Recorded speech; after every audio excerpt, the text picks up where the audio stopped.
Hello, welcome to my channel. If you're new to my channel, welcome back if you're one of the 9 subscribers that are already here.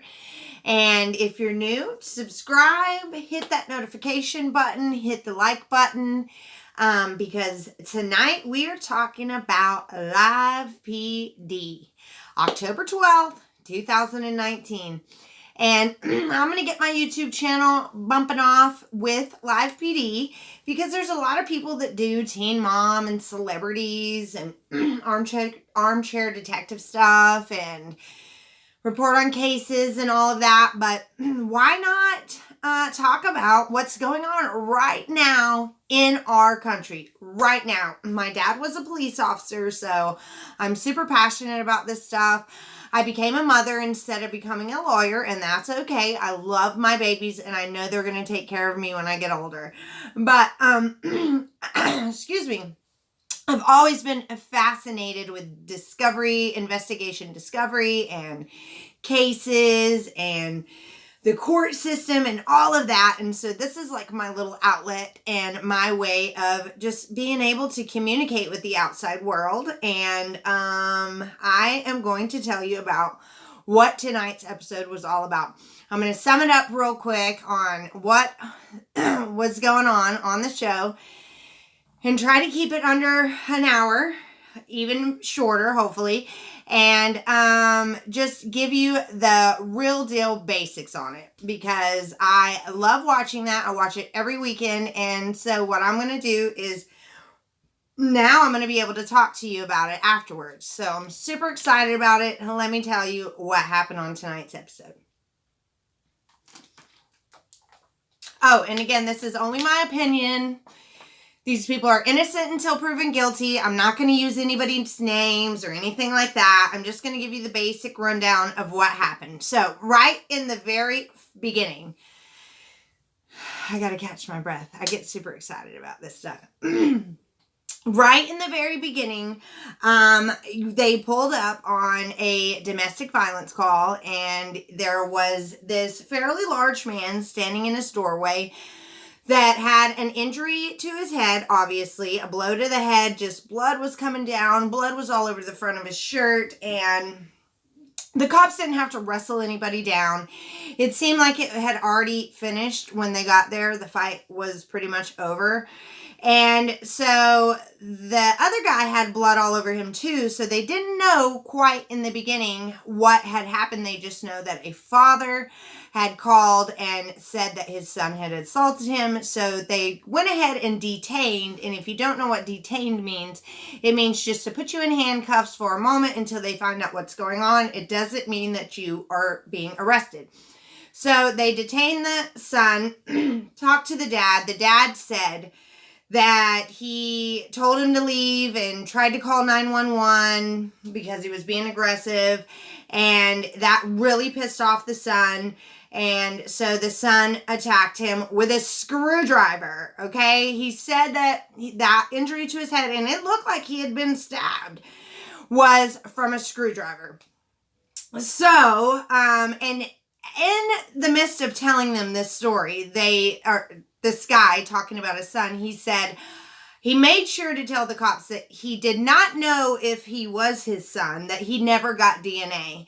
Well, this man was in his late 20s that was his son, so there is some deep-rooted issues there for him to be saying that 20-some years later that he's a son, yeah, but he never got DNA. So, also, on a serious note, domestic violence does not just happen to women.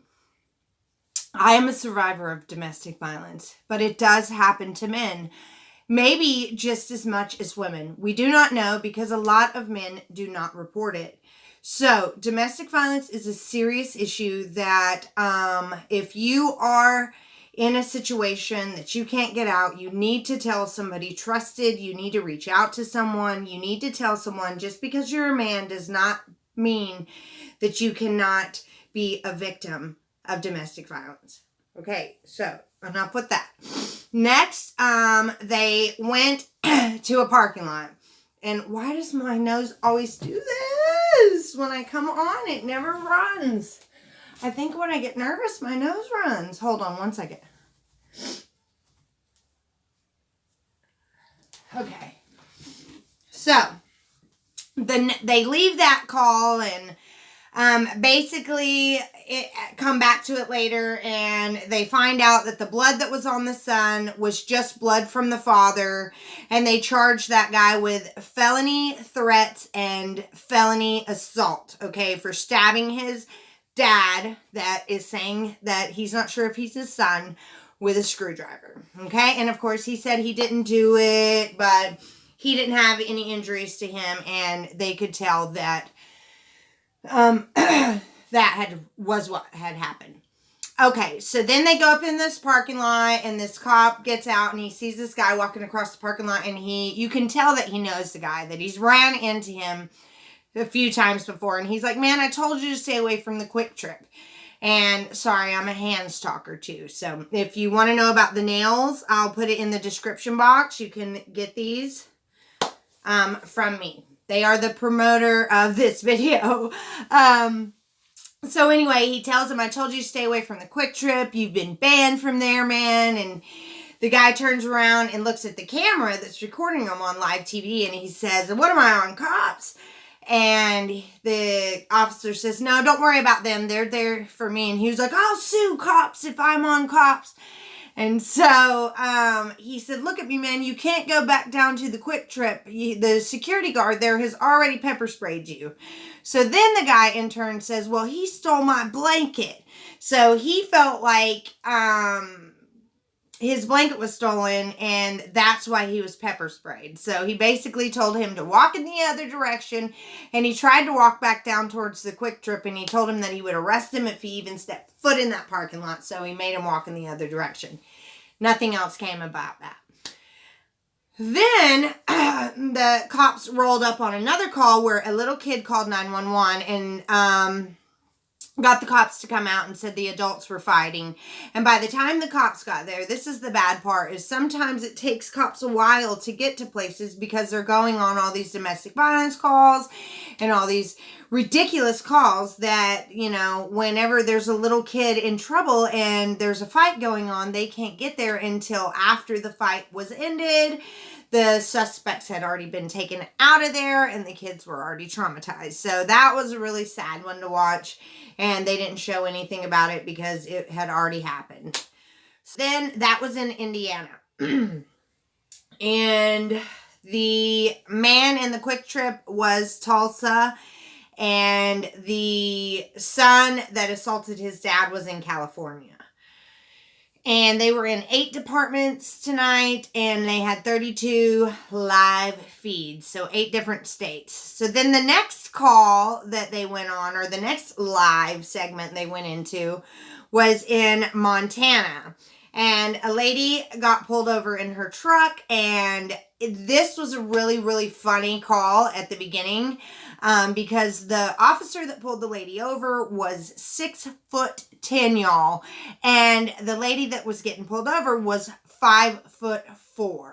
Okay, 5'4", 6'10", and she got out of the truck, and it was hilarious. And he pulled her over, and she said she'd only had 1 beer.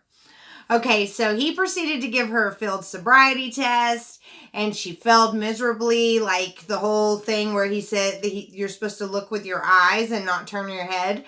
Well, she was turning her head when he was doing that, so she failed the field sobriety miserably. And then she made the mistake of agreeing to a breathalyzer, and when she blew in that breathalyzer, I wrote it down, it was a .200,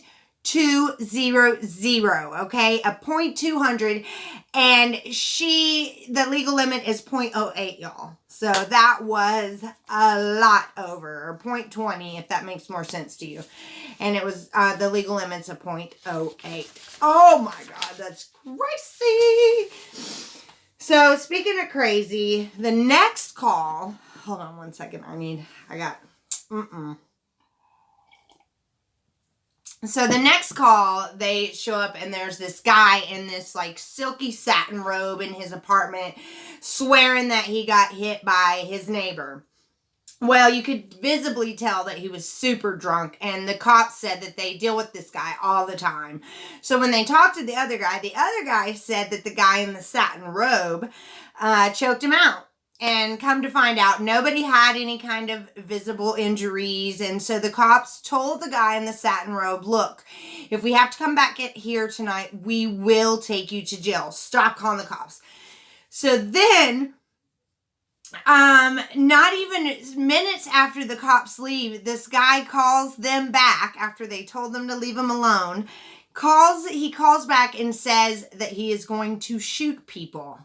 It literally calls the cops on himself and says that he is going to shoot people. So they went back and they arrested him with a misdemeanor. But the cop was nice enough because there was a lot going on in that apartment complex. Like, everybody was involved. They're like, they're taking him to jail. The neighbors were all laughing and cutting up in the background.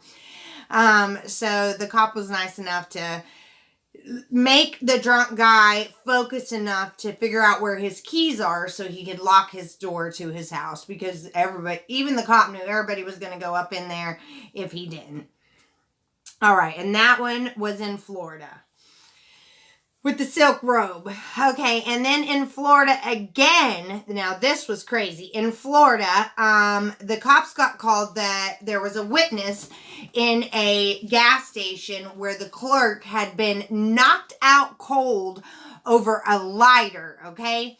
And while the witness was on the phone with the police officer telling them where to go, he heard gunshots. So the guy that knocked the clerk out over a lighter was outside shooting his gun off, and in the end they found him in the bushes and they found the gun, but they did not find them together, so they probably won't be able to charge him with that because they found, unless his prints are on the gun, but they did not find them together. And then in South Carolina, all they did was flash to South Carolina, and they showed that shots were fired behind this apartment complex, and then they never went back, so they must have never found the person where the shots were fired. And this is going on tonight on October 12th, you guys, in our country. This is not something that I'm telling you about from some reality TV show that was filmed 6 months ago. We are talking about stuff that is going on tonight. So I don't know why a lot of YouTubers don't talk about live PD, because it is going on now and it is juicy, y'all. Okay, so in Louisiana, they pulled a car over and they asked the lady why she was tailgating the car in front of her, and they didn't show anything else of what happened with this, but it does give me hope because I get tailgated sometimes, and so I am kind of happy to know that people get pulled over for that kind of stuff. If a cop was to see me get tailgating, he's going to pull over that car. So that's really good to know. So next, done with that one. Next up in Oklahoma, an off-duty officer locked his keys out of his car. And so another officer that was on duty, I guess there wasn't much going on in Oklahoma in Tulsa that night or tonight. And so he was able to go over there and help him. And when he got there, the off-duty officer had broke his antenna to try to get in his locked car. And he had broke his Johnny stick trying to get in. And so the officer making fun of him put the Johnny stick and the antenna together, from what I could tell from the show, and got the keys out no problem and unlocked it right away. So, and I'm so sorry if my videos are glitchy. I'm going to get better production. It's just a slow process, and I'm starting before I felt like I was ready for YouTube. But just because I needed outside connection. All right, so then in Rhode Island, a mom called the cops on her son because he was super drunk. And when they got there, the son didn't want to leave. And the mom was telling the cops that he's very disrespectful to her and that he doesn't appreciate her and that he abuses her. And it took 4 cops off the street just for them to have this mom tell him to make her son leave. And sons really should not treat their moms like that. If you are drunk and acting like a you-know-what around your mom and your mom doesn't want you in her house anymore, have some respect to go do that, like in the woods somewhere or outside, or I don't know. Just don't disrespect your mamas, because mine is gone, and trust me, that stuff will eat you alive when she's not around anymore. So don't do that stuff to your mamas now. And that was in Rhode Island. And then back in Oklahoma, backup was called on a traffic stop where there were 3 dudes in the car, and 2 of them had warrants. And then one guy was smarting off to the nice cop, and little did he know that this cop usually lets people go. Like, he's the cool one from what I could tell. And he told him to stop. The cop told the guy to stop acting like a jerk. Well, he called the cop a jerk back and started talking smack to him.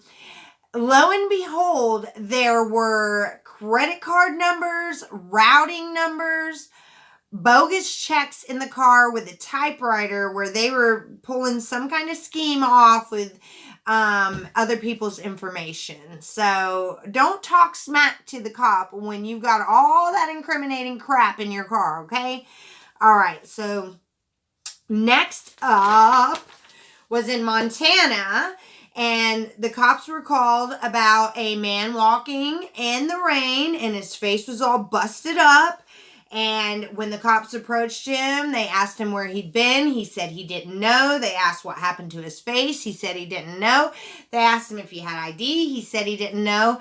And so they had to walk around and see if there was any blood anywhere to find out what had happened. And they thought, but weren't sure, that he was trying to break into the place that he was at and maybe slipped and cracked his head during the process. But he did have injuries to his nose and his teeth, and he was taken out in an ambulance. And then they didn't show us anything about that again. And then I found out some juicy little tidbits that if you are going to jail, you do not have to be read your rights. Oh my goodness. The only time they have to read you your rights if they're about to ask you questions. So if you're just going to jail, they do not have to read you your rights. And this could be just in the state of Montana, but the way they were acting, they sounded like it was all over the country. But only do they have to read your rights if they're going to ask you questions. But if they're just taking you to jail, nobody's talking, then you don't have to be read your rights. Whoop, whoop. And then I think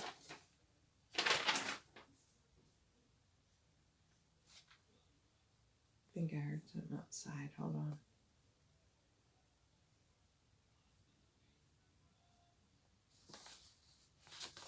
on. Okay, so in Montana, this lady had no license, no insurance, no registration. Now, granted, I think that the license was just expired and she didn't have the registration card or the insurance card. Her tag was good from what I could tell.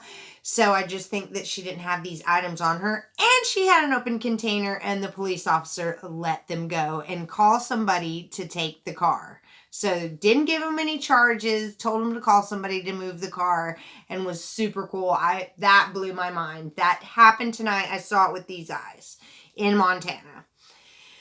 And then in Rhode Island, this idiot got into an accident, was drinking and driving. He got into an accident and his bumper came off of the car, and they found the bumper in the middle of the road. They traced the front ID license plate back to his address, and before they could even get to the address to talk to him about what had happened, they saw the vehicle with 3 flat tires and all this damage to the car, and they pulled up onto him right before he got to his house, and he's like, "I'm at home. What are y'all doing? You know, I'm not doing nothing wrong," even though they had found his bumper and his car had visibly been in an accident. He was still trying to deny it and act all too cool and tough. So they gave him, he failed all the field sobriety tests as well. And he blew worse than the other lady, and he blew a .286. Crazy. All right, so then in Tulsa, Oklahoma, they flashed on the guns being drawn on this man and this girl in this suspected stolen vehicle, and they made both of them get out of the car, and then they knew somebody else was in the car, and it ended up being a 4-year-old kid, you guys. And so come to find out that they had permission at one point in time to use this vehicle. It was the 80-year-old grandmother of the girl that was driving, and they did not return the vehicle, so they had an unauthorized use charges on both of them, and the kid more than likely ended up in DSS custody that night because the grandmother was 80. So if she didn't even want to come get the car, they were going to take the keys to her and let her get the car later. So they did not say what happened to the 4-year-old that was in the car, but that was really, really hard to watch. That was gut-wrenching. And that is what happened with that. And then in Florida, this idiot made a U-turn in the middle of the road, and come to find out he had 2 bags of marijuana and pills on him and an ankle monitor. Idiot of the year. Okay, so then in California, they pulled over this man for an unknown reason in a trailer park, and the passenger bolted out, and the cops made the driver walk back, and evidently he kept dropping his hands, and so he threatened to shoot him and tase him if he dropped his hands one more time. He said he kept reaching into his waistband, but I didn't really see that, but it's probably true. Could have been either way. And